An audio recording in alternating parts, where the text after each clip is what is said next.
मेरा भारत महान।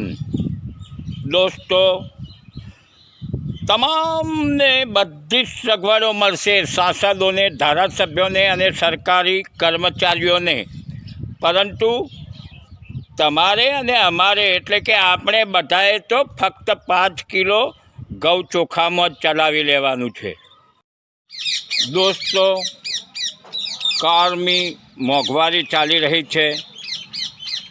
ગરીબ ખેડૂતો, મજૂરો કાળમી મોંઘવારીમાં પીસાઈ રહ્યા છે। કૂદકે ને ભૂસકે ચીજવસ્તુઓના ભાવ આગળ વધી રહ્યા છે। ખેડૂતોને પોષણક્ષમ ભાવો મળતા નથી।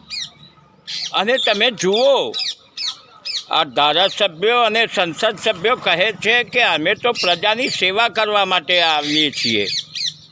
તો દોસ્તો, જો તેમને પ્રજાની સેવા કરવી હોય તો પછી તેમને આ પગાર વધારોને પેન્શન ક્યાં લેવામાં આવે છે? દોસ્તો, ગરીબ ખેડૂતોને મજૂરોનું કોઈ નથી। એક પણ ધારાસભ્ય કે સંસદ સભ્ય એવો નથી જે મોંઘવારી વિરોધમાં અવાજ ઉઠાવે। દોસ્તો, જ્યારે વોટ લેવા આવે છે ત્યારે તો આપણને કગરે છે અને કહે છે કે અમે તમારું બધી રીતે ધ્યાન રાખીશું, પરંતુ દોસ્તો, તે મોંઘવારી વિરુદ્ધમાં એક પણ શબ્દ અત્યારે બોલવા તૈયાર નથી। આપ વિચારી શકો છો, જો તેમને મોંઘવારી નડતી હોય અને તેમના પગારને પેન્શન વધારવામાં આવતા હોય તો આ ગરીબ મજૂરો અને ખેડૂતો માટે કંઈક તો વિચારવું જોઈએ ને દોસ્તો। પરંતુ કોઈ કંઈ પણ વિચારવા તૈયાર નથી। હવે આપ વિચારો કે આ ખેડૂતોનું અને મજૂરોનું છે કોણ? જ્યારે જ્યારે સરકારી કર્મચારીઓને ઈચ્છા થાય છે પગાર વધારાની, તે વખતે તે પણ હડતાલ પાડીને બેસી જાય છે અને ગમે તે હિસાબે સરકારને નમાવે છે। પરંતુ આ ખેડૂતને મજૂરો ક્યાં જાય? એ કઈ રીતે હડતાલ પાડે?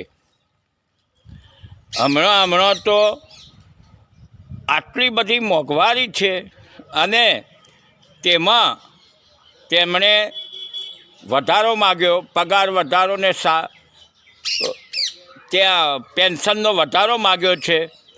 અને એક તલાટી સાહેબ છે જેમને તેમના પટાવાળાનો પગાર 500 ઓછો કર્યો છે અને તેમનો બોર ઓપરેટર હતો તેનો પણ પગાર ઓછો કરી નાખ્યો છે। હવે તમે વિચારો દોસ્તો કે આ લોકોની માનસિકતા કેવી છે? તેમને તકલીફ હોય તો પગાર વધારા માટે હડતાલ કરે છે અને જ્યારે બીજાને પગાર આપવાની વાત થાય ત્યારે તેમાં કાપ મૂકે છે।